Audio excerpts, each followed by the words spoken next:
Is it recording? Let me just confirm. Yes, it's recording. Okay, so because it's just one of me here, if you all don't mind, if there's something that you want to say and you would normally put it in the chat, online people, just come off of mute and say it. This is a smaller group, even smaller online. And so feel free to do that. It's just not worth me freaking out about what's being said in the chat while Emma and Ben are presenting.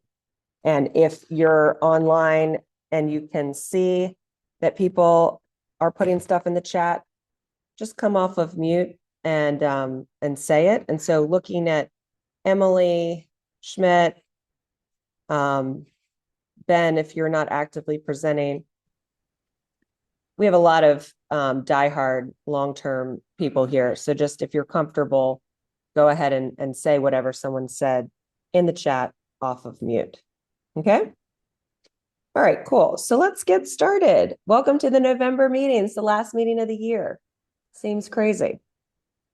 We, of course, if you are new here, we get CFM credits, continuing education credits from the Association of State Floodplain Managers every single meeting. And so the only way that you get those is if you show up in person. So you all here in person have done it. You're good to go. Another benefit of being here in person, you don't have to worry about polling. There's no possible way we'll forget your CECs.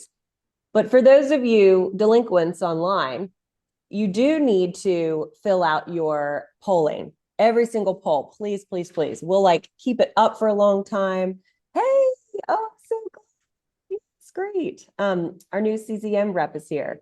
Do you want to sign in, make yourself at home, get a donut? And we're going to do introductions in just a minute. Okay, so again, back to the online group.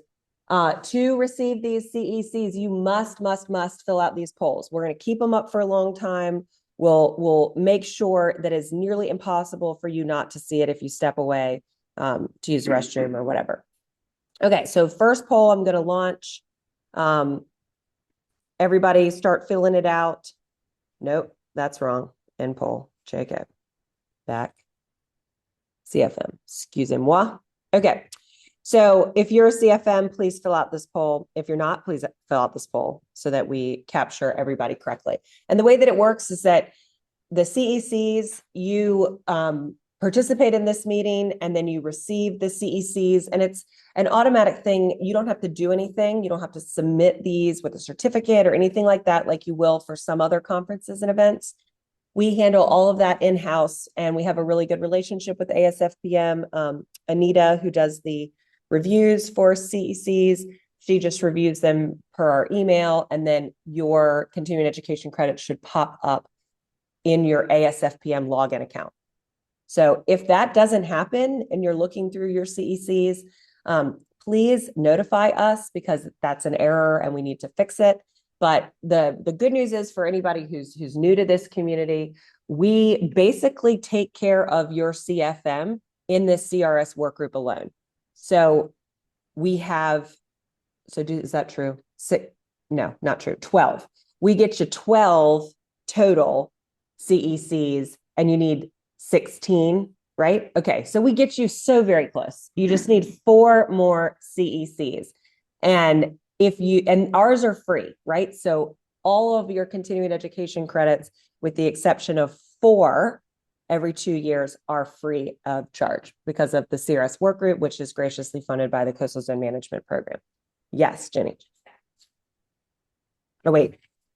Let me switch the audio. Forgive me as I am.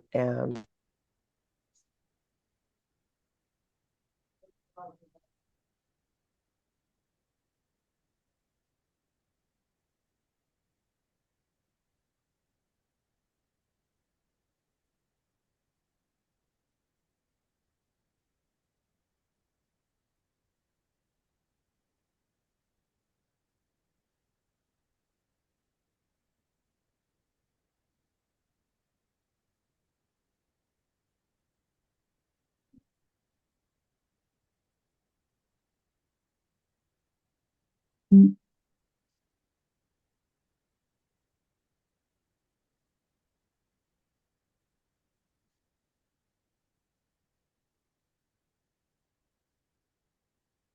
Carson, this is Emily Schmidt. I just want to add in one extra thing while we're talking about CECs.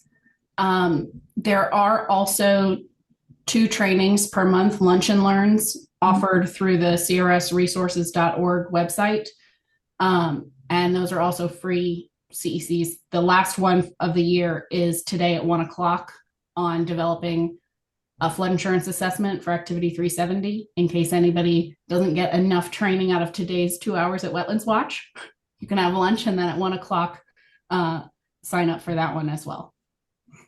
But I put the link in the chat for those people who are online.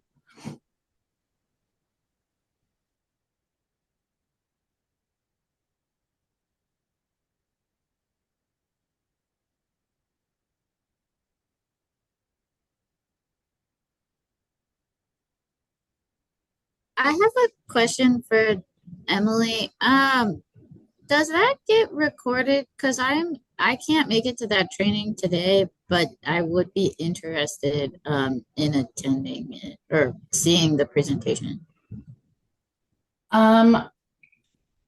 We have several previous ones recorded on the website as well. I don't know if the flood insurance assessment is, but we can absolutely do a follow-up, you and I, since we're scheduled to talk later this year, about that. And there's some really good templates and things as well.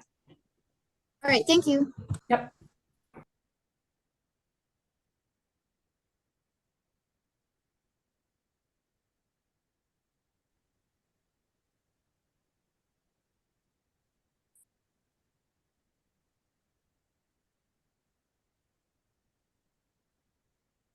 Mary Carson, if there's any conversation happening in the main room, those of us online cannot hear it. Not since you tried to switch the microphone.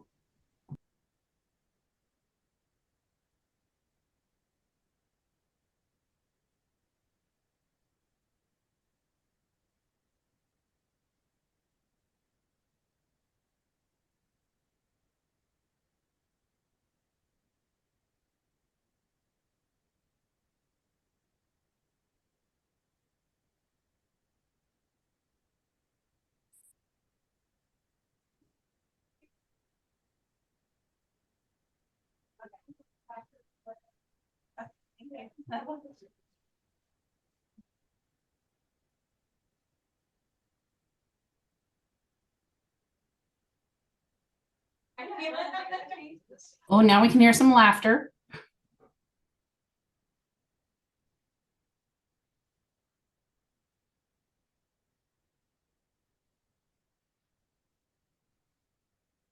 No, it looks like you're talking, but I can't hear anything still.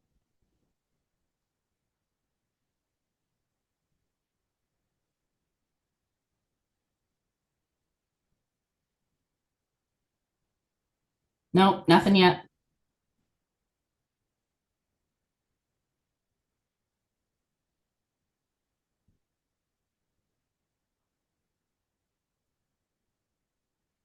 Nope.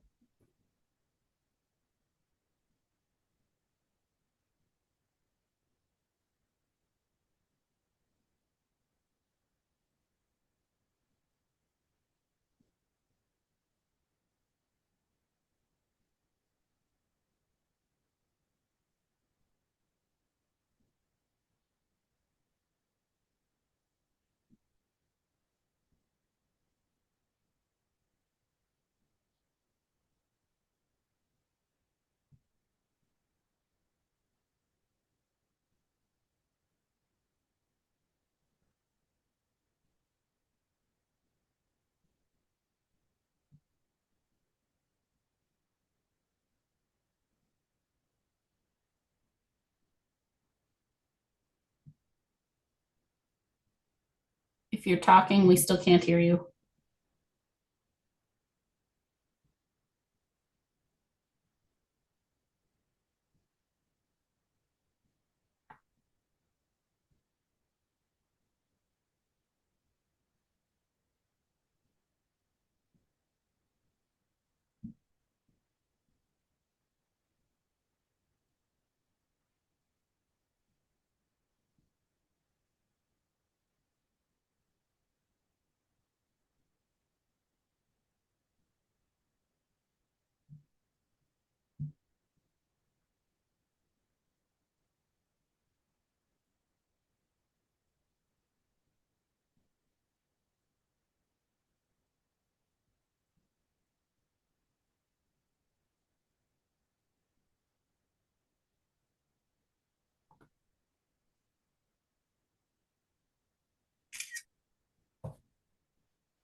Still not hearing anything.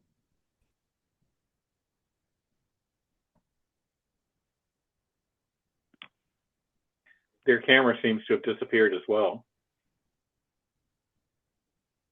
Their camera? I can still see the work group picture. I can't.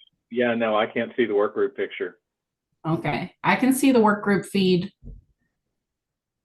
but I can't hear anything. No, the only one that is showing for me is your little pop-up. I guess it's That, most that might recent. be your display. Yeah.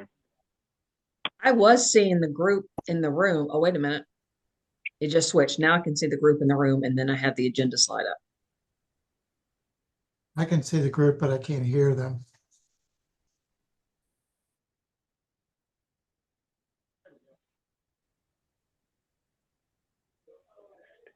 There. Okay, I've got them now. Picture or audio? Picture. Okay. I wonder if they're talking and we're just talking all over them. It seems likely. We can start our own presentation. But I wanted to hear about their I know. flood insurance data presentation. Well, That's going to roll real nicely into the 1 o'clock on the flood insurance assessment because it's all about assessing the flood insurance data. well, Ben's a remote participant. Maybe he can just start telling it to us.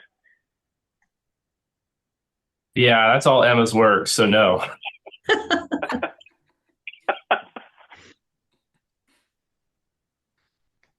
It doesn't appear they can hear us either because we're not getting any funny faces from them.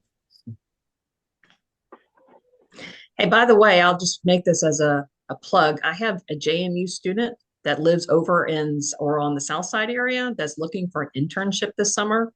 So if you have any intern projects, please feel free to reach out to me. I'm Christy at James City County. So anyways, just thought I have a plug if anyone's looking for one.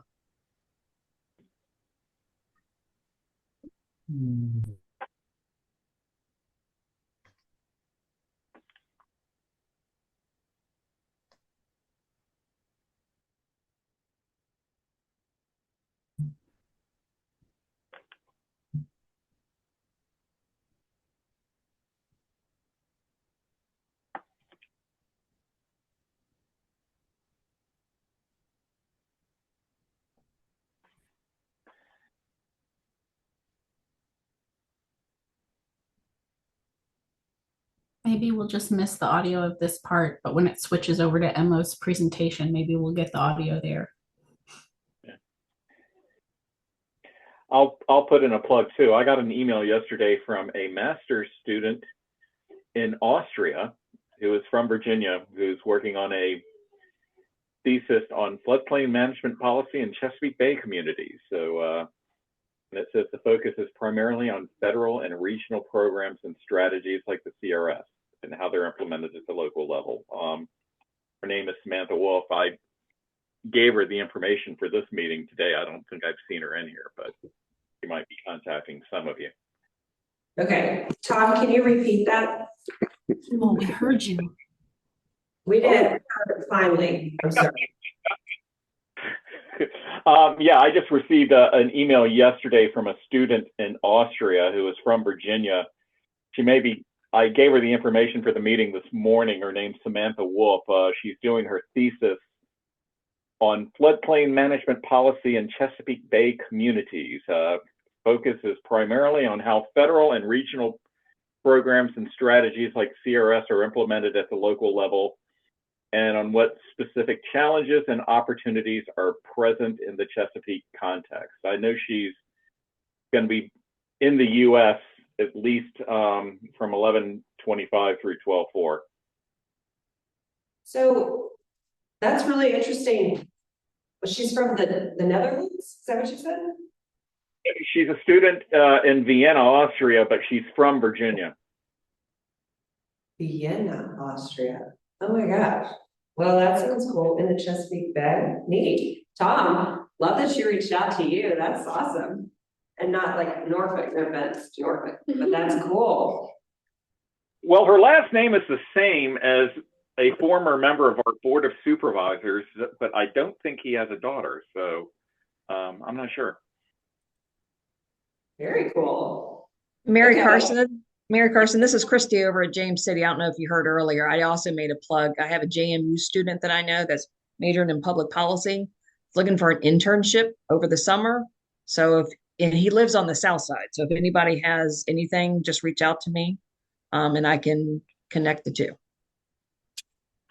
Maybe think Norfolk's is open. Our Norfolk for the city for a bunch of different departments. I can send it to you. That would be great. I know I had talked to Bobby and gotten a gentleman's name for this gentleman to reach out to. So, anyways, good kid. But yeah, just looking for, he knows it's unpaid and that sort of thing, trying to get some credits and so forth. so maybe having Christy, could you email that information to me too, and I can blast it out? And Tom, if you could email the name of the student so that if she reaches out to staff, they'll have a way to kind of look out for her name as it comes to their inbox. Yep, I'll be happy to do that. Thank you. Yes, wonderful. Yeah. Any other opportunities like that, please send them along and then we can make sure it's distributed to the group.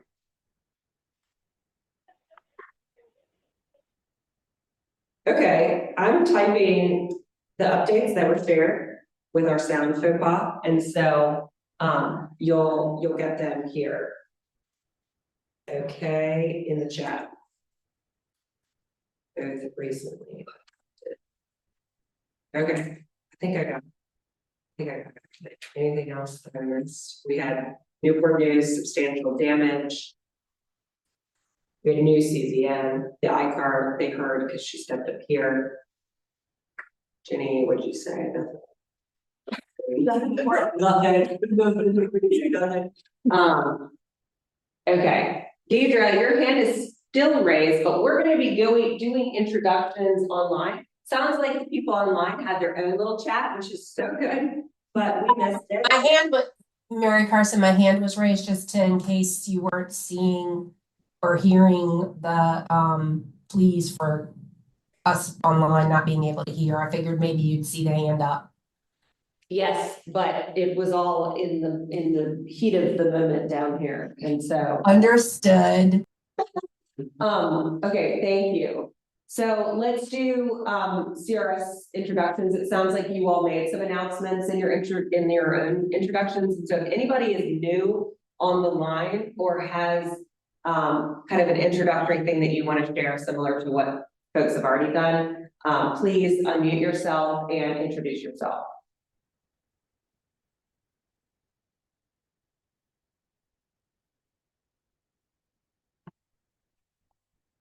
No? Okay. All right. Nothing like some technical difficulties. Just making sure I don't see anybody new. Stacy, we're going to talk about CFPF stuff in a bit, but is there anything that you wanted to offer in terms of an announcement or information from the Department of Conservation and Recreation's floodplain team? Thank you, Mary Carson. I believe that everyone is aware that the deadline was extended to January 24th, but that's really it as far as CFPF. We're just last week we were in Southwest Virginia and did 6 training courses in person for various declared counties there. So, that's why we extended the deadline to make sure that Southwest Virginia had time to pull together their applications. But that's all I have to share in that regard. Okay. And Stacy, how's the recovery going over there? Anything that we all should know from a preparedness standpoint when an event like that happens here? Not good. Well, I don't have any sort of prepared observations for that. That they are inundated with people from FEMA and both DCR, like dropping in on their offices constantly. Most of what we have been doing is substantial damage training. We had a few localities who said that they weren't going to do it, that their jobs were under threat if they followed the SD guidelines. So that's been a little bit difficult to work through, but I think everybody is on track. What DCR and FEMA need to do is kind of sit down and compare notes. But I think overall they're doing well. That's all I have to say about it at this time. Okay, thank you, Stacy. At some point, it might be of value to, when things have settled down, do like a little download of the process and ways in which all of Virginia could learn from the devastating effects of the flooding from a kind of response standpoint. Yeah, that's a good idea. Thanks. Okay. And just to clarify Stacy's point about the substantial damage for those of us less entrenched in that universe, I'm sure you've seen the national news that's following the way in which post-disaster communities, aka floodplain managers like y'all, have to evaluate the damage from a flood event and then determine what level of damage has occurred. And if that determination is greater than 50% or 50% or more, then the property owners have to come into compliance with the going standard of care in the community, right? So whatever the building code standards are, whether that's the baseline NFIP minimum standards, or for most of our CRS communities, what additional level of standards from a building code perspective have been adopted in that locale. And, you know, the obvious consideration here is cost to come into compliance, and property owners that have just experienced something psychologically devastating, then having the financial realities set in of what's required of them to come into compliance. It's just it's a triple whammy of stress. I would add that that's a great description, that the revolving loan fund got some interest on this trip that, you know, seems mostly sparked by the SD situation. Yeah, you know, there hasn't been a lot of interest in that, but the fact that we would give a grant to make a plan of how a community could set up their own mitigation revolving fund, and then do an extremely long-term low-interest loan for them to seed that fund and keep that money revolving in their community, perked up a lot of ears as they have been sort of in these quandaries about, we have to enforce the SD, but the impact of that is very painful to people. So that was a welcome surprise. That's interesting. And Stacy, just to clarify, with that, would the money then through the loan program be used for recovery? So getting property owners into compliance post substantial damage determination, or I believe, yeah, that was what people had in mind when, you know, when they were like interested in it in a new way, because, you know, they're faced with enforcing these rules, like you said, that they seem cruel in the moment. You know, we know that the intention of them is, you know, life safety, protection of property, and breaking the disaster cycle. But it's very difficult, let's say, when a homeowner has to replace their HVAC, but that is more than half of the value of their home. You know, and they're thinking, well, now I have to raise my house. How am I going to do that? Where am I going to get that money? So I think some of the counties thought if they participated in the revolving loan fund, maybe, they could lend a helping hand to individual property owners to come into compliance. Yeah. Okay, that's really helpful. Thank you, Stacy.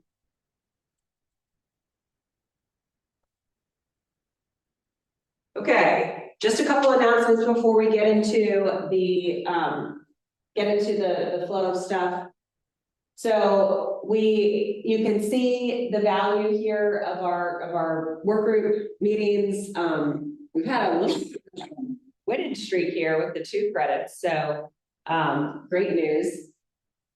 Still waiting on September. You can see the future meetings, all of 2025 have been confirmed. Every year we go through this at this meeting and sometimes before, depending on how well we've got it together. The meetings here were the first round of selections. If there are massive conflicts in our universe of floodplain management, resilience, climate change, whatever, please say so, because the sooner we get those conflicts identified, the more likely it is that the room will be available. Now, early voting has been an issue in this space before. Many of you have lived through that with us. So I'm just carefully watching some of those dates. We used to have a December meeting, I think, which is when things got a little bit more complicated. But that September date is something that I'm watching because the fall is really when we've had conflicts here in this room. And the Hampton Roads Planning District Commission has always opened their doors to us as a backup location. And so, we'll always have a space. It's just whether or not we need to be flexible and shift. Okay, any questions? These dates should be up on the website. I have not looked at the website in a minute, and so I will be doing that. I'll be modifying it. So, of course, the dates will be in the slideshow, which will be posted on the website, and then we'll update the website ASAP. Okay, the ever always plug for BFMA, please join. I think BFMA is going to be increasing their membership, which makes sense because $25 is ridiculous. And so please know that that will be changing in 2025. So once that change occurs, we'll update this with the increase. It's not a massive increase, but more commensurate with the cost of the really great educational and kind of training initiatives that BFMA has been taking on. We were, going to do a little bit of a BFMA recap, conference recap. I did not attend, and so I could not do that well. So I don't know if anybody had any thing that they wanted to share about the BFMA conference, perspectives, feedback about the event. It's just growing every year, which is so wonderful. But if you had any reflections you wanted to share, now would be the time.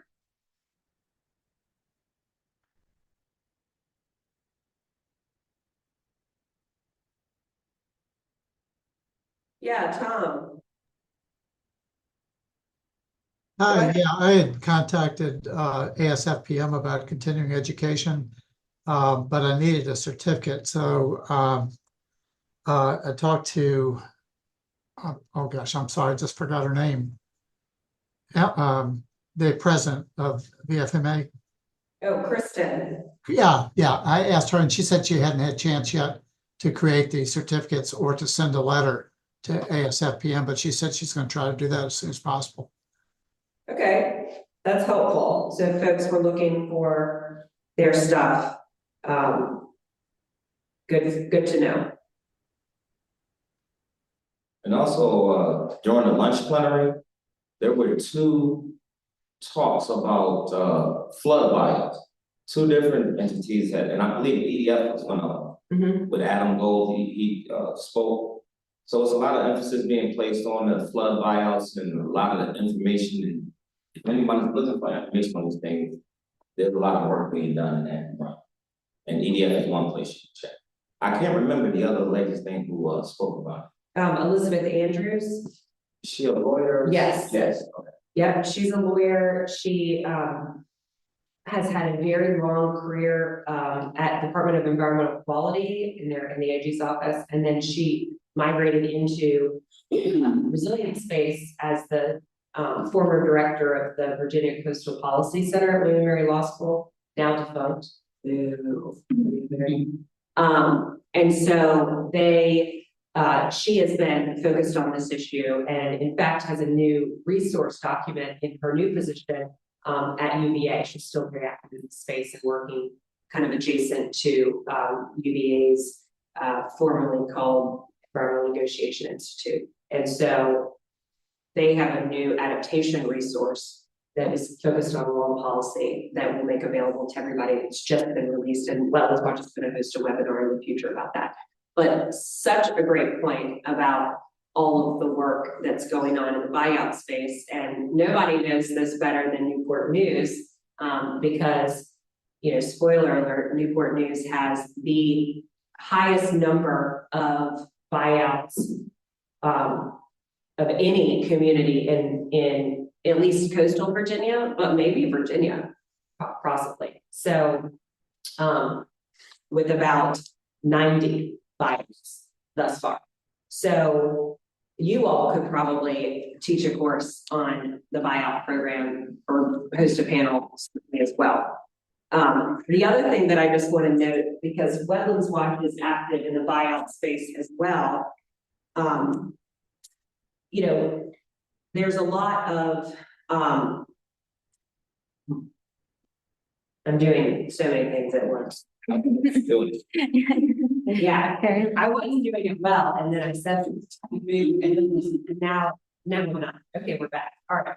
So, the other thing I was going to say is, you know, it might be helpful to have a presentation to the CRS Workgroup, and maybe you all are sick of hearing about it, about the rolling conservation easement that Wetlands Watch worked to create and then record on top of the Elizabeth River Project building. And that is it's a retreat tool. It's also a wetlands migration tool. And it basically is the legal agreement that says the Elizabeth River Project agrees that when the water overtakes the property to such an extent due to sea level rise, the Elizabeth River Project will remove all of the buildings on the site and return the site to nature. So it's really removal of impervious surfaces. And that works for Elizabeth River Project because they're all about the wetlands surviving and water health and all that kind of stuff. But it's also an acknowledgement that with sea level rise, our shoreline habitation is temporary. And that's a really hard fact, and one that we're not really ready for legally, policy-wise, or emotionally ready, science, you know, sociologically, that seems weird. And so the conversations that are starting to be had in a much more tangible and real way about how do we do this in a way that's equitable, I think it is really where this conversation is moving next. And I know that Newport News has been working on kind of a revamp of the program that is going to do just that. But I think the next phase of conversations that we're beginning to engage in is how do we kind of help ensure that when people are bought out, that they're followed up with, are you in a place that's more safe? Are there additional resources that are going to you, property owner, to help, you know, cover some of the, not like pain and suffering, but like the administrative costs of moving. And so we're beginning to work very preliminarily with Professor William and Mary about how some of the additional costs of buying out people can be factored into the financial kind of package.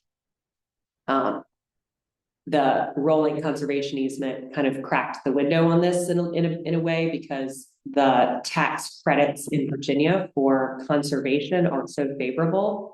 And so when the Elizabeth River Project elected to make this decision, they actually were paid through the Virginia Land Conservation Tax Credit Program for the value of their conservation efforts. Because in Virginia, we value conservation financially. And so their tax credits that they received for placing the land under conservation can be sold 80 cents to the dollar in an open marketplace because they don't have income tax liability because they're a nonprofit. The same thing can happen when conservation legal tools are used in the buyout space for private property owners. And this is what we haven't quite explored yet, but it's a way to, we think, build equity in the transaction for property owners to receive this financial benefit through the tax credit program. So that's kind of, I don't know if the panel talked about that specifically, but I think that that's at least where Wetlands Watch is kind of thinking and starting to develop some, I don't know, strategies around. Well, thank you for that, because a lot of the feedback had been like people were feeling displaced, and they were feeling, another piece of it was that they were feeling that the community was being taken apart in a way. Yeah. Because it has to be designated as open space. Right. So that's a great way to offset it, and a great way to say it would say to build equity in the transaction, because it's, the way that it was presented, people they're apprehensive. Yeah. I'll say that. And we've been working with a neighborhood in the city of Chesapeake that is being bought out, and all of it will be bought out, kind of like the Salters Creek communities, especially in the ditch. Creek, sorry. And the conversations are, hey, especially in neighborhoods of populations of people who have been historically disadvantaged, how can we address the safety concerns of people living in really high risk places while also addressing the equity concerns of dismantling a community and building that extra financial incentive into the transaction is a way that people are talking about doing that. But I think the other piece of it is that you have to say the hard stuff out loud, and that's a challenge. And so having those open discussions about, hey, this feels bad, and this is difficult given all of the moving parts that are historical realities. That's tough for people to say in a public meeting, and particularly difficult for government people to say in a meeting. So it's a great point. Looks like someone has their hand raised. Tom, do you still want to talk, or is that from previously? Your hand's up. My bad. I'll need to lower my hand. Sorry about that. No, that's okay. Anything else about VFMA conference? It's a good conference. Love that. I put it in the chat, but the VFMA website says that the 2025 membership is going to be 55 instead of 25, just FYI. Thank you. That's perfect. I could not remember the exact amount. Thank you, Brianna.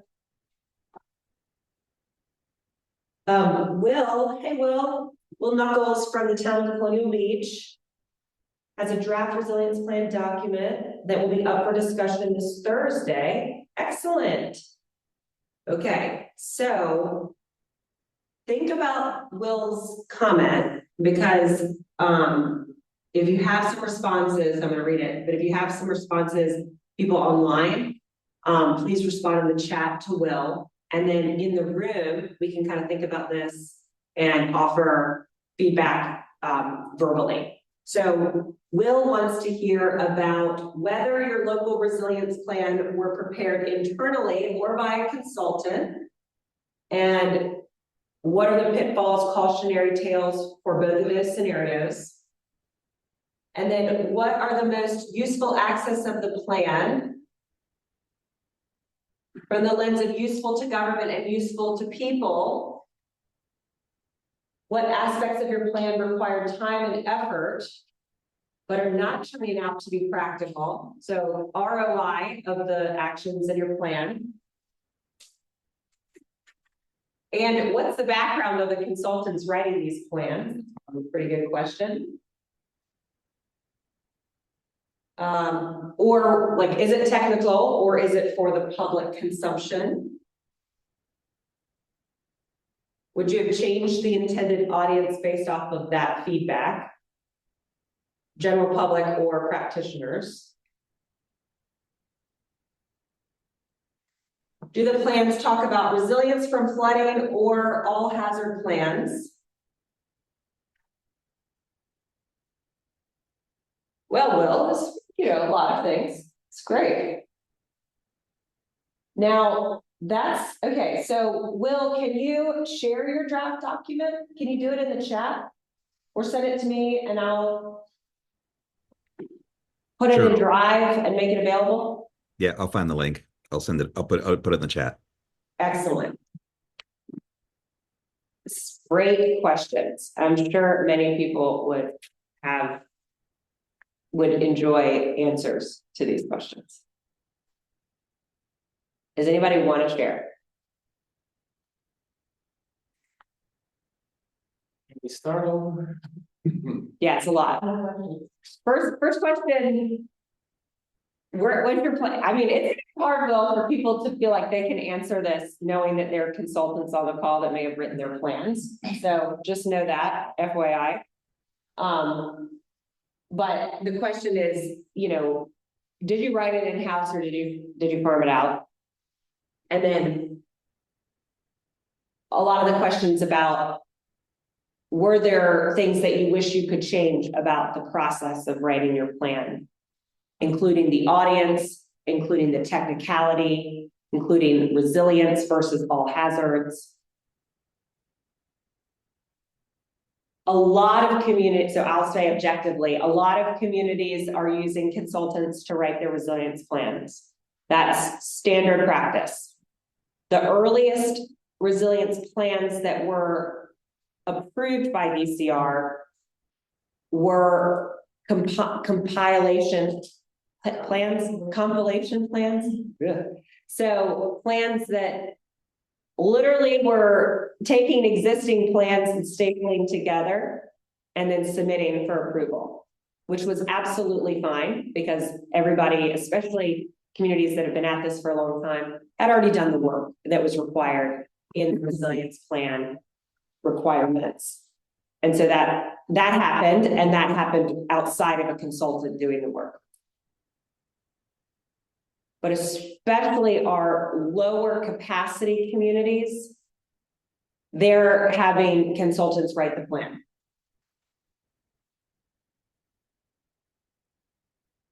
Most of the plans I've read have been in between publicly accessible and technical.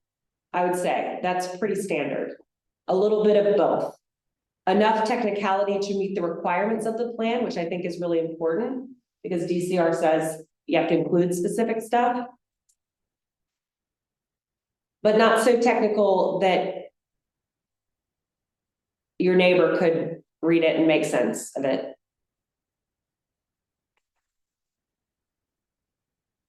Think that's true? Yes.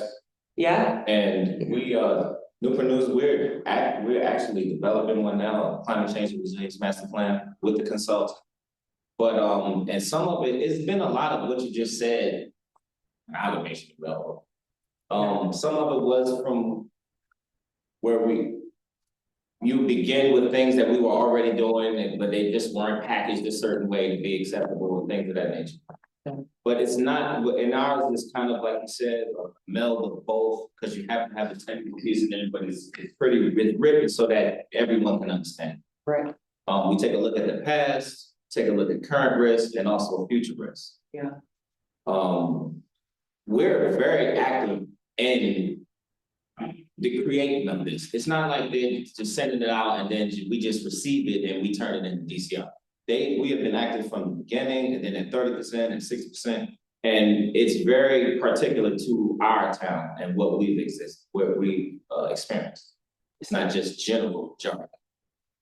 I have it right here in front of me because I was trying to get some notes off of here. And what was some more of this question? You have the draft one. Yes, this is a draft. Yes, It's just a draft. love to see it. We're calling your plan the 3x3x3, not the Army Corps. Let's think. Okay. Most useful aspects of the plan, useful to people, useful to you, who has to do the work. Both, but also, as you mentioned, it was a part of, we received 2 CIP. We received a few of those grants recently, starting a few years ago. So we did a couple studies off of them, and we're going to do another one. So part of it is that, but mostly it's as a plan is for awareness and to prove that and to show that what we're doing as a city. Because a lot of this we were already doing, it just wasn't packaged the right way. And so, and it also, by creating a plan, you have to show where you understand your current risk and everything, and where we're going, and the mistakes and things that up from the past, and the improvements that we're making. So you have to document all of that. You can't just say it. And so that's a great part of it. And we're also working with the community in this. We have worked with them from the beginning. When we began our stormwater master planning, before we did anything, we met with the community in different areas of the community. And we invited everyone out, and everyone had, gave feedback and everything. What was some more questions? I think that was good, kind of what the aspects are. And then, basically, what could you change? What would you change about it?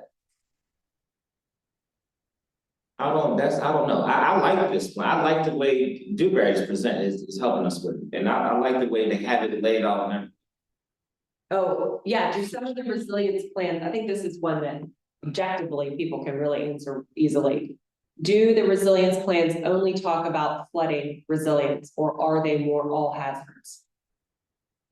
It's mostly. It's climate change and resilience plan. Yeah. So it's more geared towards that.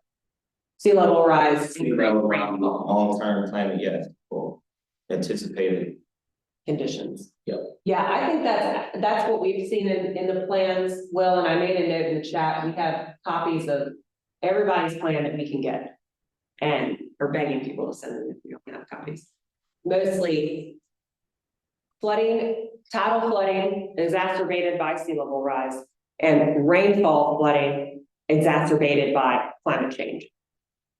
That 18-20% increase of rainfall intensity, duration, frequency since 2006 in Virginia. More conversation can be had, right? So, Chris, thank you. That was really, really helpful. Anybody that wants to offer feedback offline to Will, can you put your email address or cell phone number in the chat? Phone calls might be what people like to do for obvious reasons. And I'll follow up with you too to see how our research in the plans could help you.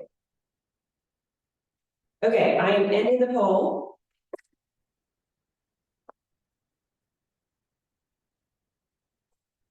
Emily Schmidt is our ISO representative. Emily, do you have anything you want to update us with?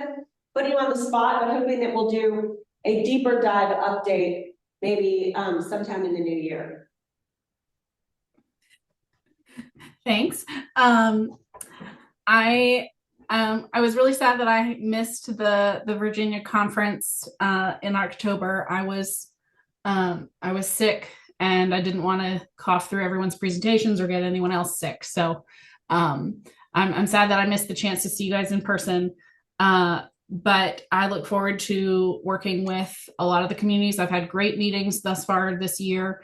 And I have the tentative list for next year. It's not quite ready to make public, so I don't want to like list them off right now, but I hope to be reaching out in December, January to be able to put those communities on notice that, hey, at some point in 25, we'll be having our meeting. But I absolutely adore working with you guys. You've been really communicative, which helps so much. And you know your programs well, which is fantastic.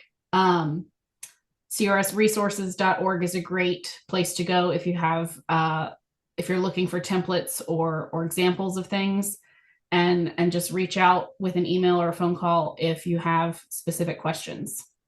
Okay. We're so sorry you were sick and you were missed. I'm mostly better now. I have a little bit of a cough, but nothing contagious anymore. Yeah, this season is so scary already. It's great. Terrible. And I would like to thank her office because they're really, she spoke about being communicative. We send in, for courtesy reviews, and they're always real good about telling us exactly what they need back. She's real good about in a timely manner and everything. So that's another approach to send in for courtesy reviews helps out a lot. That's awesome. Question about the polling. Everybody's worried about closing the poll. It was the first poll. Y'all filled it out. There's no way we had a high percentage. If that's not the case, then message me. But if it was about your CFM, you're good to go. Okay. Any other questions, comments before we get started with our guest presenters? Are you going to advance the slides for Ben? I'm actually gonna just talk the whole time. The whole time? Yeah. Love that. Okay. Yeah, no, Ben's off the hook today. Well, we are so excited to have Emma present from the Hampton Roads Planning District Commission. Emma's going to talk about the incredible research and analysis work that she's been doing on flood insurance information in our region. Hampton Roads region would be helpful for those not in the Hampton Roads region, of course, because this analysis could be replicated in your region easily, and it will be a really good indicator of how we're doing with 2 years under our belt with risk rating 2.0. I've had the pleasure of previewing this research, and it's just so good. Okay, so I'm going to do a new share. That's right, share. Okay. And Emma, I'm going to move the audio microphone. That's what we want to this computer. Okay. I think we're good.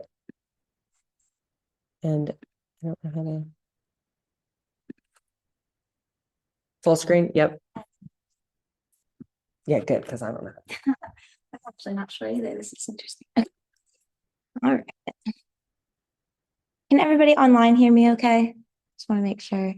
Yes, we can. Thank you. Okay, great. Thank you. Can you see her face? It's a little zoomed out. We can see the podium.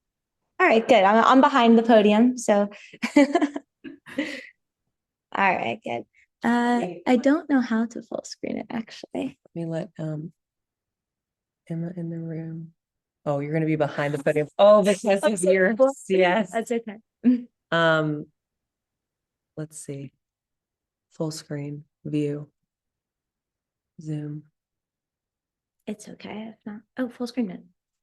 Oh, look at that. Look at that. Yay. Okay. Oh, wait, it says it's paused. Can you all see her full screen? Our screen did not change. We still see the Adobe border. There you go. Now it is a full screen. Good. We're crushing it. We're figuring it out. Okay. Thank you guys. All right. Awesome. So as Mary Carson said, my name is Emma Corbett. I'm the resilience planner with the Hampton Roads Planning District Commission. And so Ben McFarland, our chief resiliency officer, and I have been working on looking at some flood insurance trends in Hampton Roads. And so excited to share this work with you. If anyone was at the VFMA conference. You might have heard me speak about this a little bit already. So yeah, apologies if it's a bit repetitive. Oh boy. Okay. So a quick plug for our regional flood insurance outreach and education platform, getfloodfluent.org. Hopefully most people in the region here are familiar with this resource, but here are two kind of ready-made outreach materials that we have. There's a whole outreach toolkit to encourage people to get flood insurance, educate them about flood insurance. And it has key messaging like anywhere it can rain, it can flood, or low risk does not mean no risk. And these will be common themes that you'll see in the data that I'll be presenting as well. And also on getfloodfluent.org, which I'll speak a bit more about later, is our flood insurance rate calculator. So people who are interested in getting flood insurance through the National Flood Insurance Program can go and use our calculator, answer a few questions, and get an estimated premium cost. And we are working on making that even more accurate, more new and improved for risk rating 2.0 as well. So everyone here is familiar with the risks that we face in the region. Sea level rise, as we were just talking about with the resilience plans, is definitely a huge problem for us here. These are our sea level rise planning scenarios that are based upon the NOAA intermediate high sea level rise curves. And so we have 1.5 feet, 2020 to 2050, 3 feet, 2050 to 2080, and then 4.5 feet, 2080 to 2100. And we also know, I'm sure you've heard a million times, that we have one of the highest rates of sea level rise on the East Coast, or on in the country, actually, and that's because of a combination of land subsidence as well as those rising water levels. So also, we talked about more intense and more frequent storms being a big problem for us here. And so this kind of goes back to that anywhere it can rain, it can flood idea. And if you look at the claims data, a lot of, a majority of the claims actually are outside of special flood hazard areas. So that's kind of a key thing that we try to communicate through getfloodfluent.org too, for the importance of flood insurance. This here is just some storms data from the NOAA storms database. And so 76% of flooding events last year were classified as floods due to heavy rain. So you would think in our region, everyone thinks about coastal flooding, but rain is a huge problem as well, and compound flooding. So all of this risk, we're surrounded by water, a lot of personal property and federal assets in floodplains. And so mitigating risk with flood insurance is increasingly important. These are some quick stats that I pulled from the National Flood Insurance Program for policies in Virginia as of August, but billions of dollars in coverage is the big takeaway here. Wait, can I take a picture? Sure. And we can share the slides as well after if you'd like. Oh, I'm gonna be famous. Okay. So with flood insurance being so important, we have been looking into the data, and luckily FEMA has a really great resource called Open FEMA. So if you aren't familiar, this is their data delivery platform. There are many data sets available, not just for the National Flood Insurance Program, but also for other FEMA programs. And all of them are accessible through an application programming interface or an API. So you can access them easily, query the data in different ways. And then there's also extensive documentation and resources for how to access the data through the API, and very detailed descriptions for all the fields. And they're very responsive too. I emailed them a lot of questions and they were able to help me out. So that was good.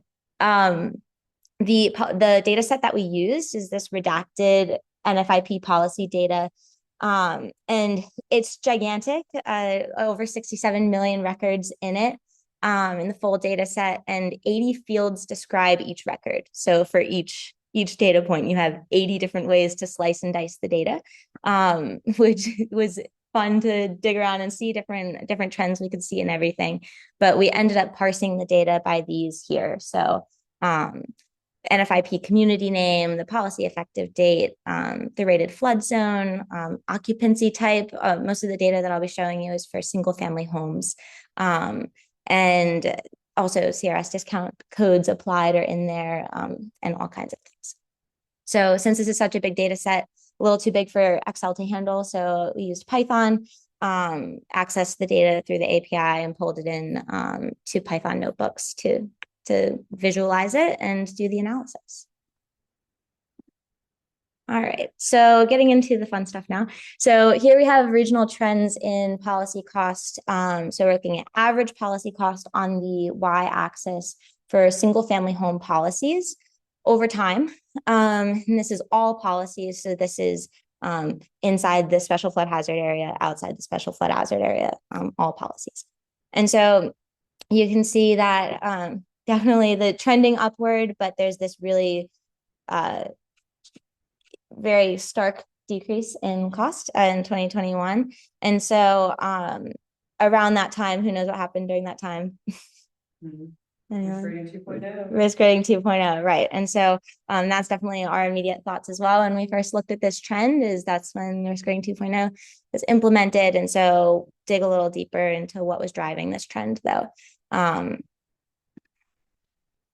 So right around the time that risk rating 2.0 is being implemented, ASFPM released estimated changes in policy cost. So this is the estimated change in policy cost for single family home policies from 2021, so pre-risk rating 2.0 to 2023, post-risk rating 2.0. So this is what they were projecting the impacts to cost would be. So regionally, 58% of policies were expected to increase in costs. Which, if you think about the trend we just saw, is not necessarily what we saw in the data, but we have a few theories as to why that trend looked the way it did. And as you can see, this did vary by locality as well, in terms of their projections. Okay, Work County. I don't remember that data. Yeah. Did it? Well, if we look here at the change in average policy cost, some of those estimates were correct. Here in York County, we did see an average change in policy cost that was positive. So this map here is showing, hopefully you can see the legend okay, but all the purple colors are increases in costs. The blue colors are going to be decreases in costs. And the intensity indicates the intensity of that change. And so most localities actually saw decreases in costs, but we did have a few that saw increases from 2020 to 2023. So pre-risk rating 2.0 to post. The reason that I chose that time frame is because risk rating 2.0 was implemented in a phased approach. So during 2021 and 2022, you still had a few policies that were rated under the old rating method or a few policies that were rated under the new rating method.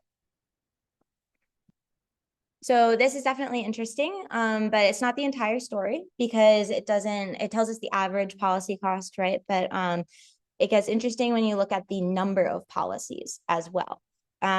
So here now we're looking at the change in the count of policies from in that same time frame. And so you can see that all but one locality, all but Williamsburg, actually saw a decrease in the number of policies. Some localities like Virginia Beach saw a very, very large decrease in policies, to greater than 2,000 policies less in 2023 compared to 2020. And so this could certainly skew the average policy cost that we're seeing if expensive policies are no longer in force. So that could explain some of that trend that we're seeing. Yeah. So now, remember though, all of that before was all of the policies in Hampton Roads, regardless of their rated flood zone. So now we're kind of parsing it out by the rated flood zone. So the dark series in this graph is policies within the special flood hazard area, and the light colored series is outside of the special flood hazard area. And so you can see that the trends for each of those groups are distinctly different. And the main driver of that drop in cost that we saw regionally for overall policies was actually due to this really big drop in average costs for policies within the SFHA. Whereas over time, the cost of policies outside of the SFHA has actually steadily increased. And then if we look at the counts again, so now we're looking at numbers of policies again, and there are less policies outside of the SFHA, whereas the number of policies within the SFHA has stayed remarkably steady over time. And so this is kind of constructing the same as what we saw in that map, but oh yeah, a lot of the loss of policies is happening outside of special flood hazard areas, especially during this time of our risk rating 2.0 implementation. Is that what you were thinking?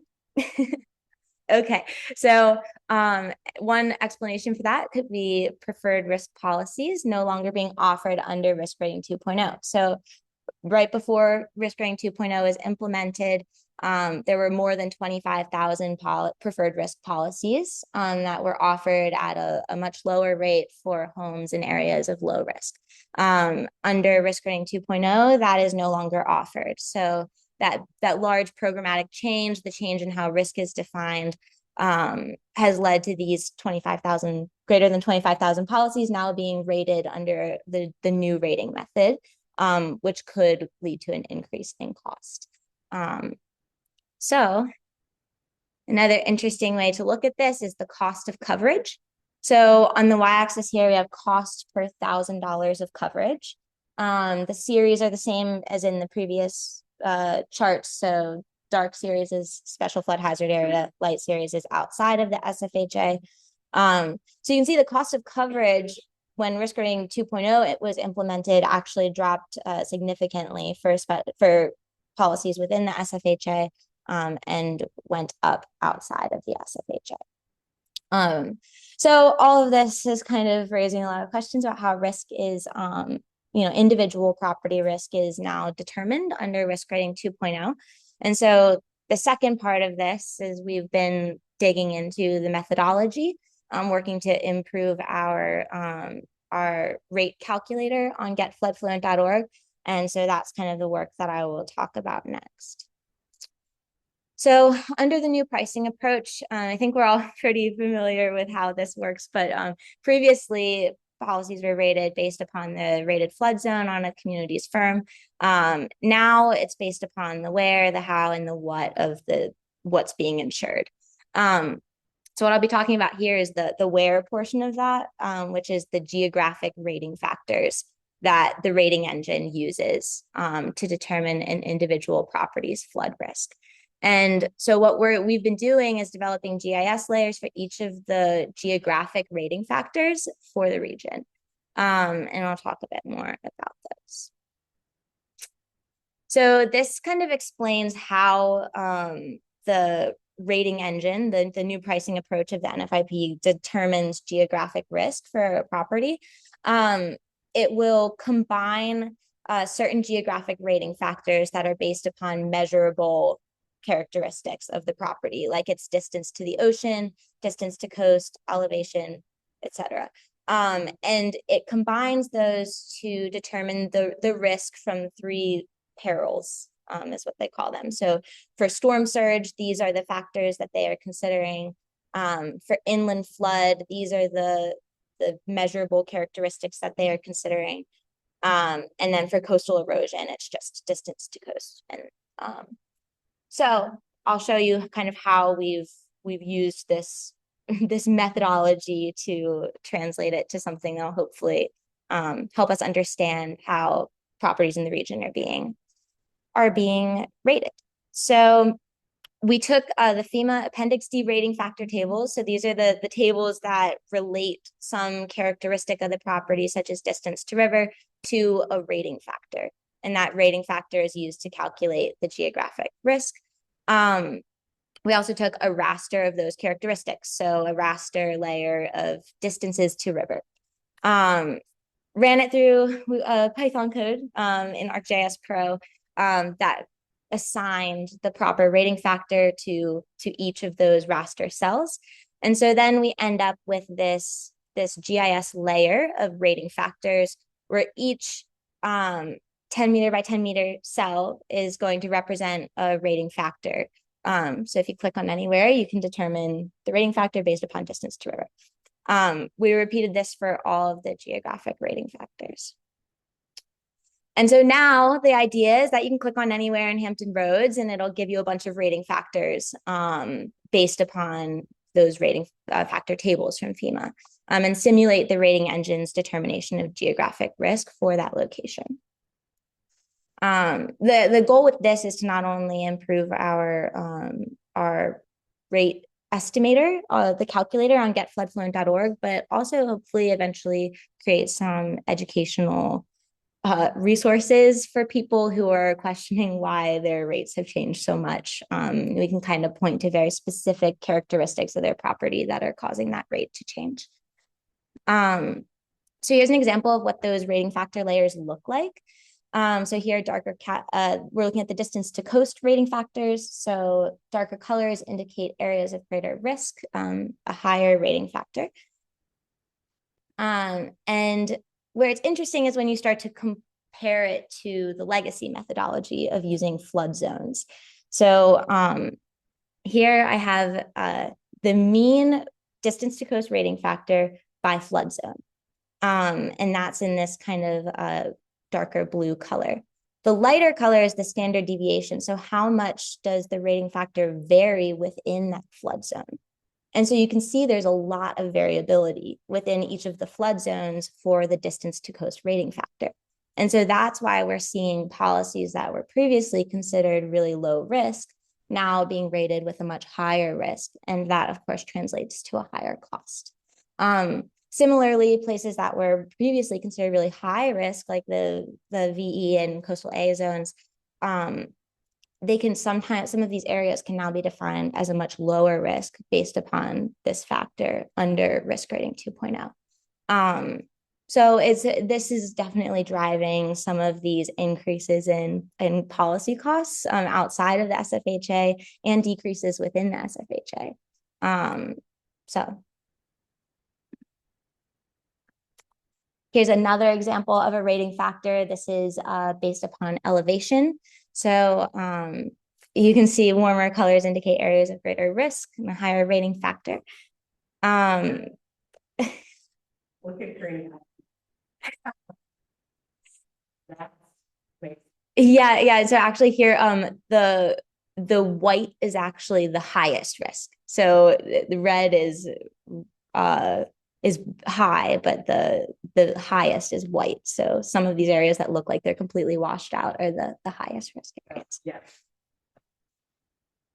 Green. Surrounded by. Yes. Yes. Yeah, it's funny. You can see the stuff, the geomorphic feature. Mm-hmm. Fine. That is interesting. That's all, everything cool. west of green means yeah. That Incredible, that whole is cool. that whole feature. It's a scarp that's I mean, now it's beyond my level, but it's basically higher elevation land that was higher because of, you know, the way that glaciers receded. That's it. I don't know. And then you can see the Suffolk Scarp. It's also kind of like a crater impact of the Chesapeake Bay. So you can see the crater rim. Like up here. Yeah. That's the old coastline. So when you're going over some of the roads on 17, you're going up and down a little bit, and you're like, those are old dune lines. So as sea level rises, the projections are based off of like what the old, you know, melt was.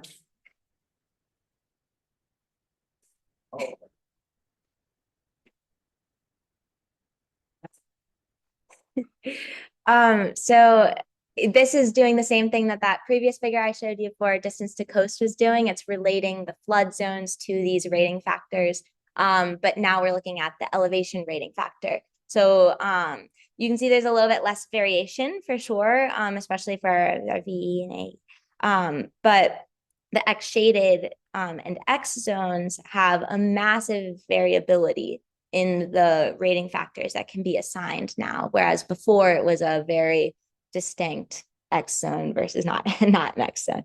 And so, you know, these higher rating factors can definitely translate to higher policy costs. I think that the X shaded and X zones here are really helping tell that story about the preferred risk policies, and how that might have been contributing to that loss of policies outside of the SFHA that we saw under risk rating 2.0. So you might be asking yourself, well, how much does each rating factor impact costs? So these are some examples. We have a spreadsheet that Ben created. It was his pretty impressive spreadsheet that takes all of the FEMA methodology, and you can plug in different variables and it spits out a cost. It's the basis of our rate calculator on getfloodfluent.org. But I used that. I held all of the variables constant, and I just manipulated the rating factors for distance to coast, elevation, and distance to river, so that you could see how those different rating factors would impact the cost of a policy. And so you can see that it varies a lot based upon the rating factor. And there are a lot of rating factors. There are 11 rating factors, and all of them manipulate the cost in a slightly different way.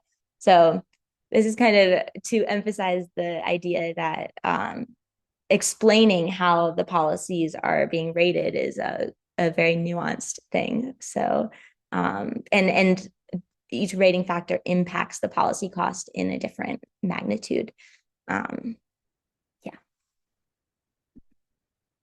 So here are just a few more examples of other rating factors. I wanted to show this one because their territory rating factors are determined by not a measurement per se, like elevation or distance, but instead by a boundary. So territory rating factors are assigned based upon the HUC 12 that property is located within. And you can kind of faintly see the boundaries of those HUC 12s on this raster here. Some of the inputs to the geographic risk calculation are based upon locality boundaries as well, such as the CRS discounts. And so here you can see kind of the discounts that are applied based upon each of our CRS community boundaries. And that's a nice segue into the community rating system. So I don't need to explain what CRS is to any of you because you are all intimately familiar with it. But I just wanted to shout out, Hampton Roads. There are 30 communities in Virginia and 11 are located in Hampton Roads. Within the policy cost data, the redacted policy cost data set that I was using from OpenFEMA, there is a field that shows you what the CRS discount was that was applied. And so I was able to get this number for how much was saved in 2023. So, over $5.8 million of savings for policyholders in Hampton Roads last year. So this is huge, especially with increasing policy costs. And so here I have savings by locality in 2023 and all of our CRS communities and their CRS classes. And so again, massive amounts of savings for each of our CRS communities. And over time, those CRS classes, of course, have been shifting around. People are advancing in class, they're earning higher discounts. That's happening concurrently with the changes in policy costs due to programmatic changes in the NFIP. And so I have this graph here that shows what the average policy cost trend would be without CRS discounts and with CRS discounts.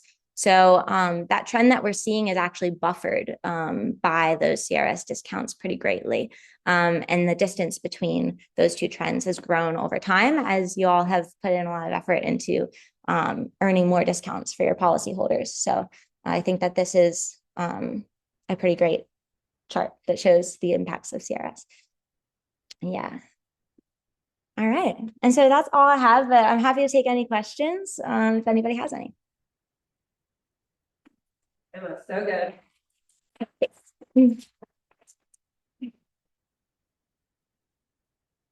Anybody? you look into it all, was it like roughly 2,000 less policies in Virginia Beach? You have any idea why that?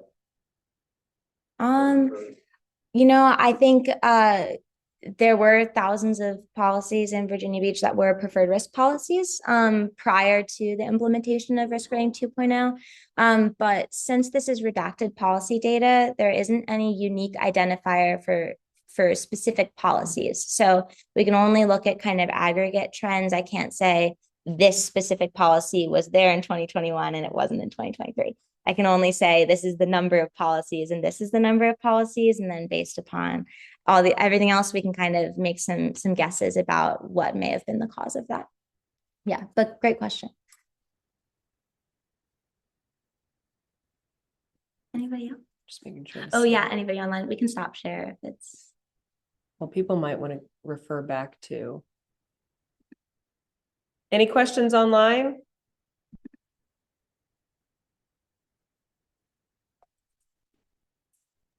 Very good presentation. That was very revealing. Thank you.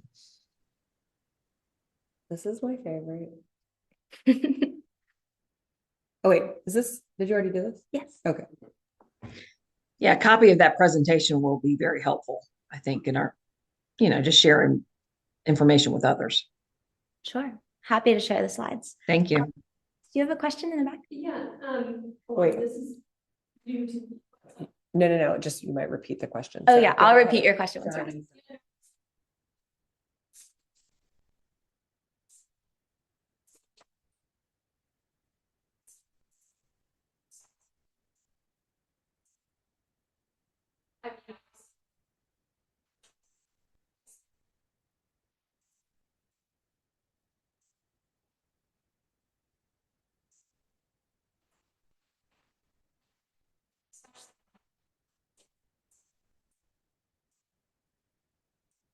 That's a good question. I don't know. Oh, I'm sorry. She was asking what the perception of risk rating 2.0 is and whether it's viewed as an overall positive change or not. And I think that it's the idea is equity in action is what they say about risk rating 2.0. So it's trying to more equitably price policies. And I do think that it's definitely more nuanced in the way that it prices the policies. I think that perception has been that it makes policy costs go up. And so that's not very well received, I don't think. I think maybe even Mary Carson, you could probably speak even better to what perception has been. Because I kind of came into all of this space after the fact, like after risk rating 2.0 is implemented. So I'm not sure what the perception was leading up to it.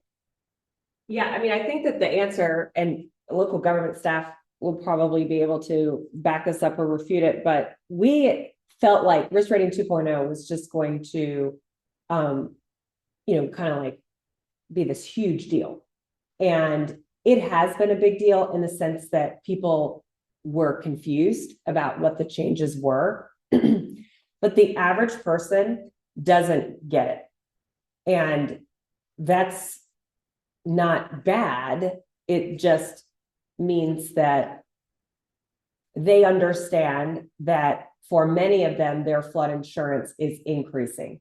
And the nuance of it's increasing because the way that the rate is created is completely different and no longer based on flood insurance rate maps, but in fact, based off of these new standards. The way that they're interpreting that is now my rate is about my property, not about my zone, if they get it.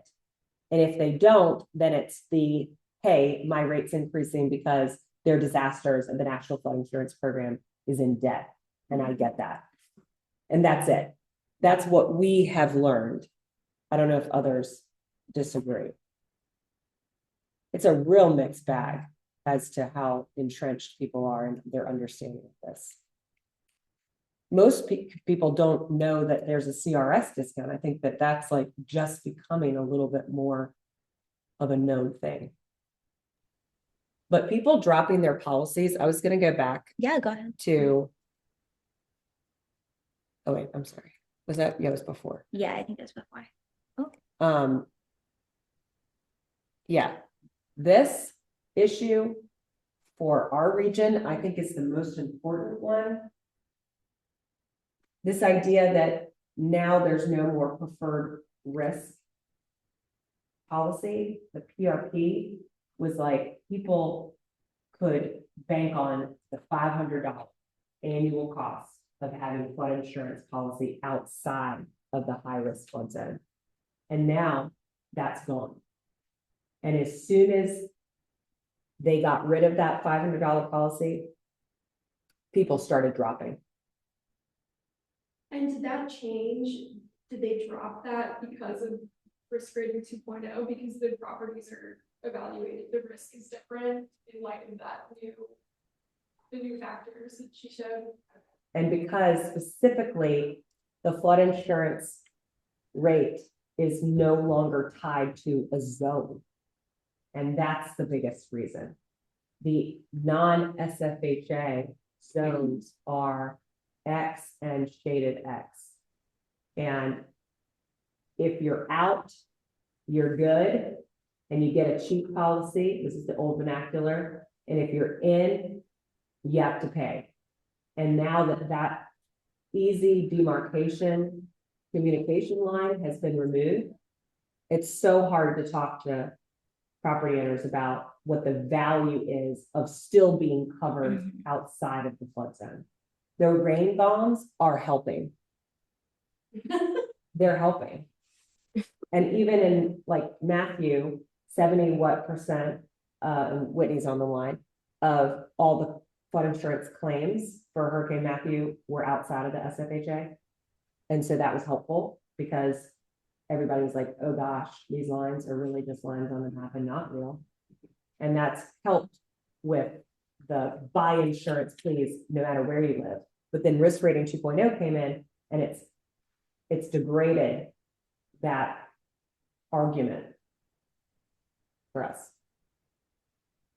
This is really helpful to see. Yeah, the maps too are helpful if people are interested spatially. And this shows the steady increase of those preferred risk, old preferred risk policies, which is the light green line, steadily increasing. So mine was 500 and now it's 850 is what I paid last year. And the year prior is like 820 or something. I don't know if that's similar to other people who have. Mary Carson, do you know on your declaration page, have you reached your full risk rate yet, or are you still on a glide path? As if they would share that.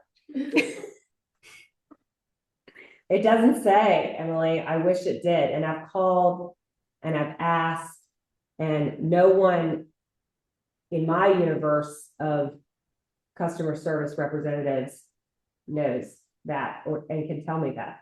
Has anybody else had a different experience?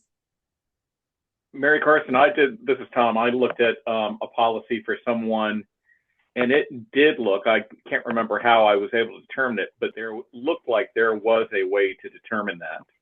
You know, part of it is looking at what percentage the premium went up. If it went up less than 18% or more than 18%, but I believe there was a line item on the policy that they brought in. That's awesome. All the policy pages that we've seen from policyholders are different because it's a different provider. But Tom, that's great. I'd love to see an example of that. Yeah, I mean, we're doing the math, like it's, you know, it's less than 18%, but I don't know if that means that.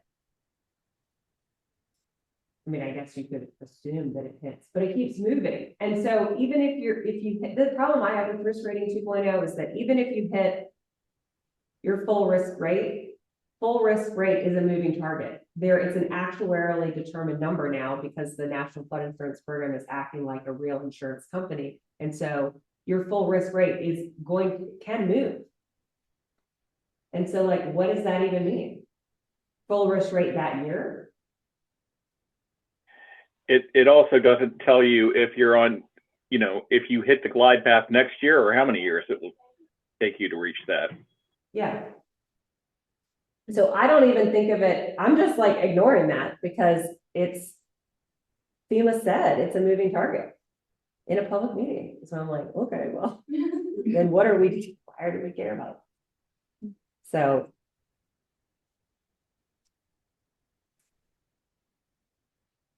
Any other questions? This is Will Knuckles. When you're talking about decreasing number of policyholders, is that setting off alarm bells from a policy point of view as you look to whether or not your communities would be able to respond to a major flood event? Like what happened to these now uninsured properties?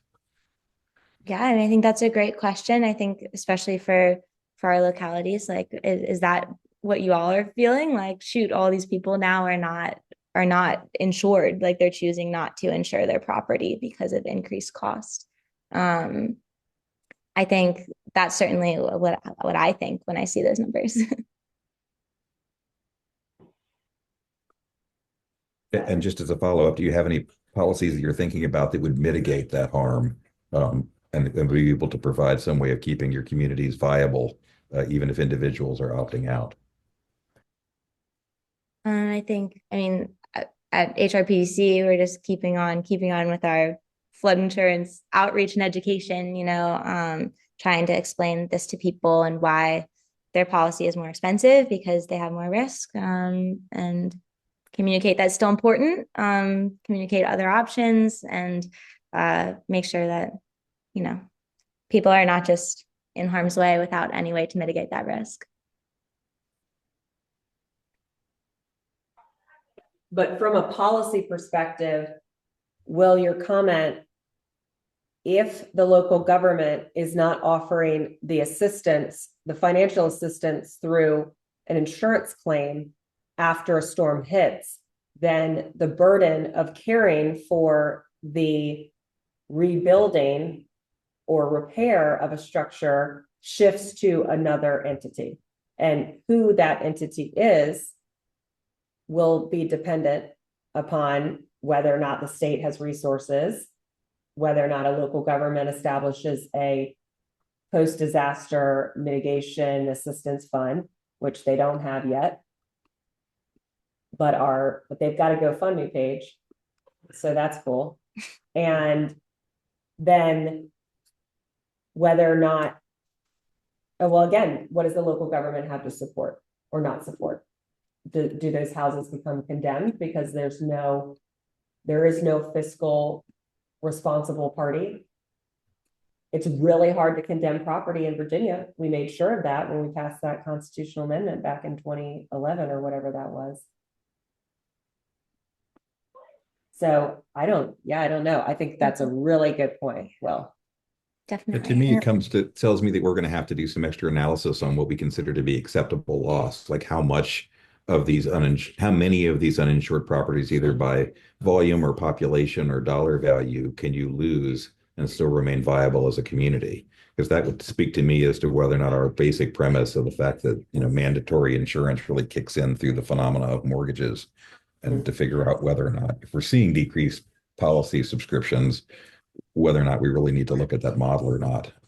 Or maybe the analysis will say we're fine. We can lose a certain percentage and it really won't affect the viability of our communities. It will only affect the viability of individual property owners.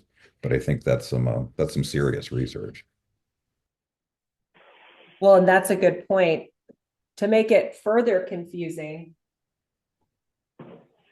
the mandatory purchase requirement that the mortgage companies enforce is tied to the flood insurance rate maps. So it's all sorts of twisted, right? So like the maps are still relevant because you're regulating as a local government to the maps, to the zones, and then the insurance requirement is still tied to the maps and the zones. So yeah, so I mean, it isn't quite as connected as it once was. Now when you go to an NFIP training, there is no more three-legged stool, which I think kind of stinks from a messaging standpoint. Like we love to use the three examples of what the NFIP does, but now it's like some weird like wave or something. It's really scary. It's so many things. So I think that we know, like with these changes, and Emma, the presentation, the way you broke that down was really, really informative. That insurance can't continue to stay the same. And so to the previous question, I think like looking at alternatives as risk increases to make sure that localities aren't in positions where people are unable to recover continues to be like a focus of our research, and don't have an answer today. Just want to say there are projects and people looking into it because it's a huge problem and you're not alone. Definitely.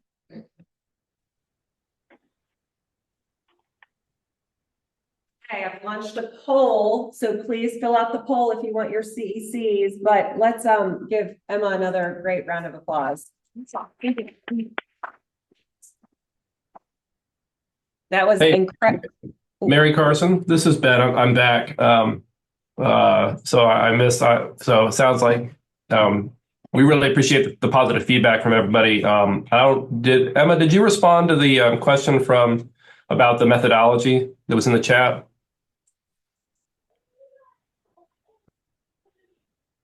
Hold on. There was a question about how portable it would be and the cost estimate. I don't think, for the cost estimate, we did it all in-house. So we're fortunate to have capacity, staff people like Emma that can do this kind of work. I don't know. I really have no frame of reference to determine how much it would cost for a contract to do it for somebody else. But in terms of the methodology, I think it'd be fairly replicable by other communities as long as you have the ability to do the kind of the GIS work. And we're happy to share any of that, the methodologies, or talk to anybody in more detail about what we did. The same thing that we kind of, our attitude towards our flood risk education programs is that anything we come up with, others are free to steal, borrow, take, whatever, because, it's the kind of thing that's not just something that should be held on to as proprietary. So if we're doing it, we're happy to share what we've done.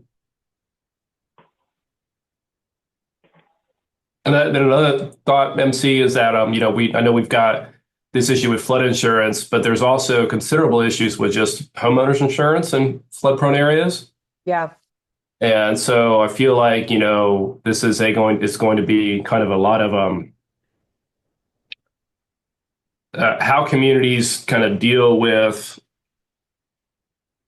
availability insurance, how they deal with impacts to the tax base. We're not seeing it as much. I think the signal is getting kind of jumbled up in, with other kind of real estate trends that are out there, right? Our housing supply is too low as it is. And so we're not seeing declines in our region, at least in terms of the cost of housing.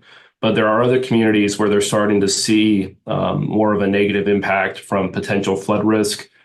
I think the Middle Peninsula has been really looking at this issue for their communities, but they're more rural. And so there's a little bit less demand for housing. So just, it's kind of a complex mess and how we end up kind of moving forward. Flood insurance is just one part of it. It's a great point.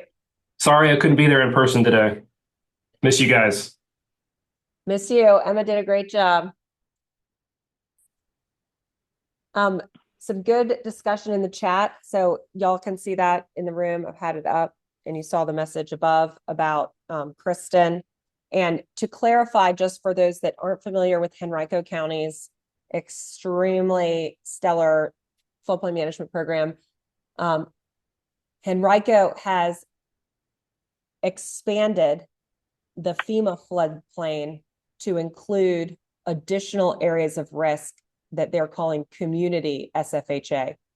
And the community SFHA is regulated too, just like the SFHA from FEMA, and is now eligible for CRS credits in the SFHA, or excuse me, in the community SFHA. But the difference is that the mandatory purchase requirement that's linked to your mortgage is not translated into the community SFHA. Everybody follows? Okay. So great point about that. And then Whitney's feedback about changing your insurance coverage from the max of contents to a lower amount commensurate with that outside of the flood zone risk. That's a good strategy. Good strategy. Also, just outside, you could get a max out though in coverage, just as a FYI. But from a psychological threshold standpoint, it does make sense. Emily, go ahead and note Tom's comment about the minus rated policies. That's a thing that keeps coming up, keeps coming up, keeps coming up. Emily, please go ahead. Thanks. I did want to say great job on the presentation. I really enjoyed seeing that data analyzed from so many different aspects. And I know that there were some questions about how do we move forward with this data and how do we communicate with those who are dropping their policies. A lot of these questions I think would be outstanding to put into a flood insurance assessment, Activity 370 in the CRS program. Once you do an assessment, which is a very high level thing, you can do a coverage improvement plan, which is something that would get adopted. You would also get 370 credit for that. In addition, if you implement that coverage improvement plan, there's additional credit. So you can, the first step in Activity 370, the flood insurance assessment, is only worth about 15 points in the program.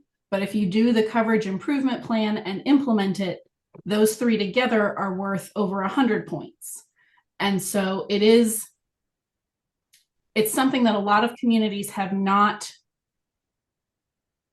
pursued yet, because that first step is not worth a bunch of points. But it is very helpful information when a community realizes we have 100 buildings in the floodplain and only 30 of them have flood insurance. How do we start talking to these property owners about their risk and their need if something is to happen, what their options might be? Additionally, when Emma was saying that the outreach aspect is a huge part of talking to those policy owners who've dropped their policies. A really good focus area might be to look at the property owners in your repetitive loss areas who are outside the SFHA. Because it's not mandatory for them. And so they have probably dropped, but they are in the most at-risk zones, those repetitive loss areas. So that might be something to also focus on. And good examples of communities with flood insurance studies. City of Norfolk. It's the only one I know of. I'm on their PPI. Yeah, I mean, having a PPI, it fosters those discussions for sure. It's not mandatory to do a flood insurance assessment with a PPI. There is, like I said at the beginning of the meeting, but I know some new people have filtered into the room. There is a lunch and learn webinar at 1 o'clock today on preparing a flood insurance assessment. And you can access that through our crsresources.org/training website. Thank you. Kristen. Hey everybody, I just had a question for Emma and Ben. I know you said that this was really more of like the aggregate flood insurance data, so you couldn't really dive into like the policies that may have dropped, during one year versus the next. Have you all considered working with the localities to get an ISAA form with FEMA to get the address specific data? I think that could be an interesting next step for sure. It would be dependent upon whether or not that's something that the localities would be interested in, and whether that information, policy specific information would be helpful to them for sure. But I think we would be willing to help with that if that's something they're interested in for sure. Great suggestion. Okay, we're going to talk about CFPF at our next meeting because the discussion was excellent. And they extended the deadline, and so it feels good to talk about it after anyway. So that's a better outcome for discussion purposes. So in our next meeting, be prepared if you have gone for a CFPF application to give a little update about it. If you can, we just want to make sure we're tracking what types of projects so that we can be sure we're highlighting them in other parts of the state and with all of our partners. So that being said, let's take some time for updates. We're going to start in the room and then migrate to Zoom. So this is the time for work group members to share things that are going on in their community, updates with CRS. Some of you have done a little bit of that, but anything that you want the group to know, now's a good time. So why don't we start HRPDC? Anything else? Nothing in particular, I don't think. Just updates, right, MC?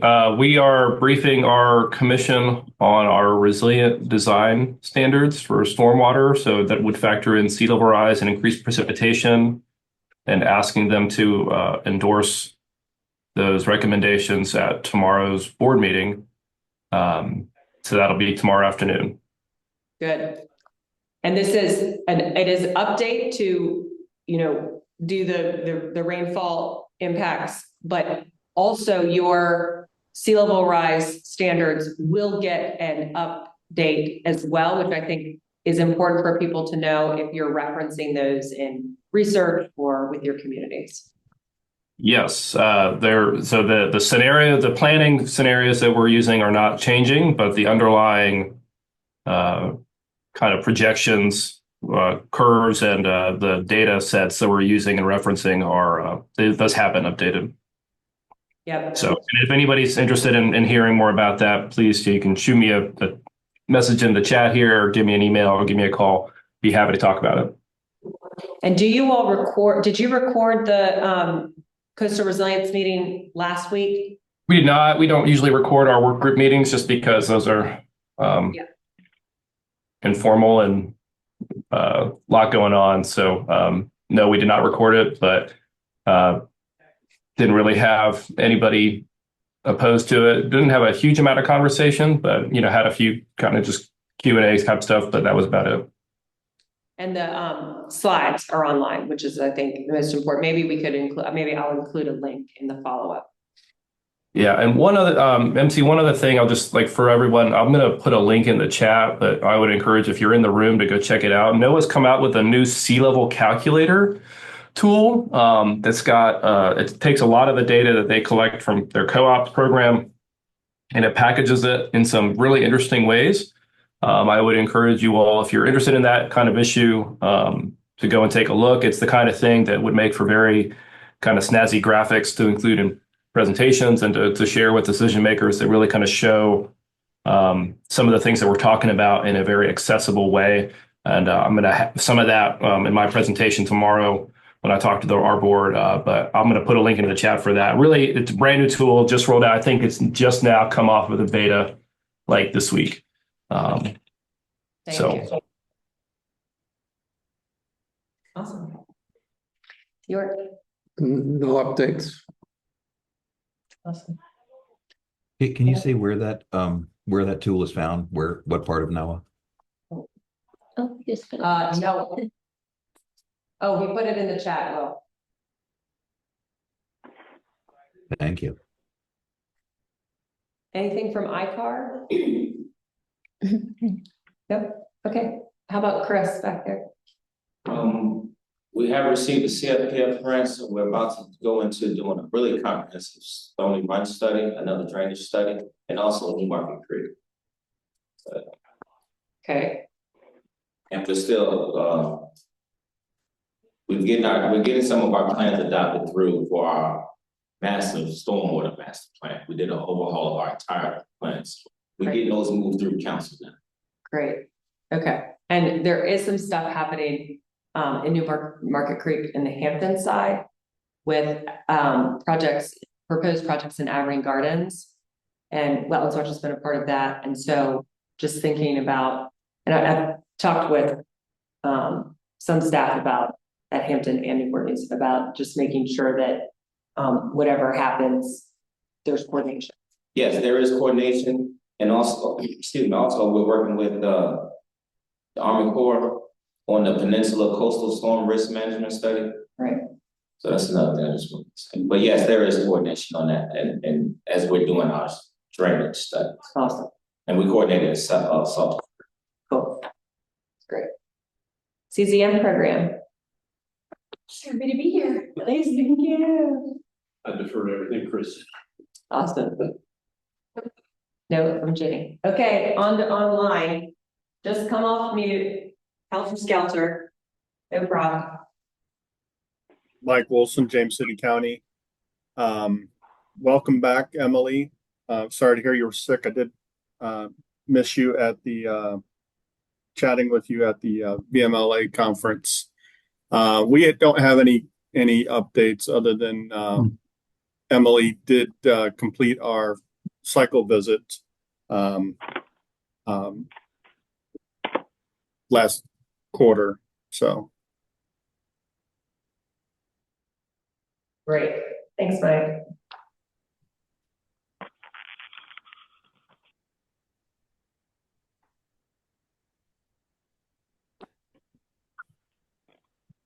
Anybody else online? This is Kristen and Henrico. Not like a real update for what we're doing other than we're official now as of October 1st. But I did want to give Emily a shout out in case you didn't already say it earlier when I was not here. But Emily won our VFMA Distinguished Services Award for this year at the conference, but hasn't gotten it yet since she was 6. So and I wasn't gonna force her to like meet me somewhere while she was in person this week. So I will give her that in January, and we're also doing our CRS plaque presentation in January because FEMA had to cancel with Helene responses. And then another thing that Ben kind of wants to volunteer me for is creating kind of like a work group if anybody is interested to talk about the watershed master planning activity.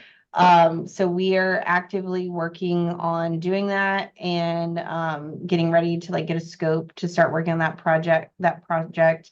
And Emily, I'll be reaching out to you soon to like with more questions. So if anybody's interested, let me know. You know, like kind of talking about things we're looking at right now. If like the DCR pluvial flood modeling could be used as a starting point, I don't think it's going to be useful for us because there's some issues with that, but we're looking at that and some other things. So if anybody's interested, just shoot me an email or something and let me know. And then we could set something up kind of informal where we get together and chat about it. I don't know, like James City County, if you all have started, or Norfolk, if you started, but I know you're interested in, and I know like some of the other class 5s might be, Tom, I don't know if you guys are looking at it for, to meet the class 4 prereq, but anyway, let me know if you want to have like an informal group. I will be going on maternity leave though in April. So, it might be short-lived until I come back. So. Thank you. Anybody else? Hello, everybody. Can you hear me? Yes, sir. Hey, Terrence. All right. Terrence, City of Hampton. Mary, I saw you yesterday in Scott's meeting. I was double dipping in another meeting, so I didn't say anything. I think my other meeting kind of buzzed in a couple times. And as far as you're actually exactly right. I will be heading up a lot of the stormwater infrastructure for Aberdeen Gardens when that gets all kicked off. So Newport News definitely could reach out to myself as well, as with Scott Smith as well. So we're excited about that. Huge effort. Gonna be a lot of years of work, but I'm up for the challenge. VFMA conference was great. My first time going. I was able to put a lot of faces and names together. Great networking connections. Really, really went well. Learned a lot. A lot of things were definitely Hampton is moving forward with on our end as far as our GIS and implementing an entire citywide modeling. So that's kind of where we are on our modeling end in an effort to definitely improve some of our CRS credits in an effort to be like Class 6 by 2026. So that's what we're kind of moving forward to. So I'm kind of working multiple things at one time, but that's what we do in Hampton. So that's about it. Hi, Jenny. I see you back there. Thank you, Terrence. All right. And Terrence is talking about a project that we are so very much hopeful and are in the final stages of one of the EPA community change grants to do some of the implementation of projects to reduce flood risk in the neighborhood of Aberdeen Gardens. And this is, y'all obviously are familiar with the Chesterfield Heights project and the Ohio Creek watershed project at the city of Norfolk.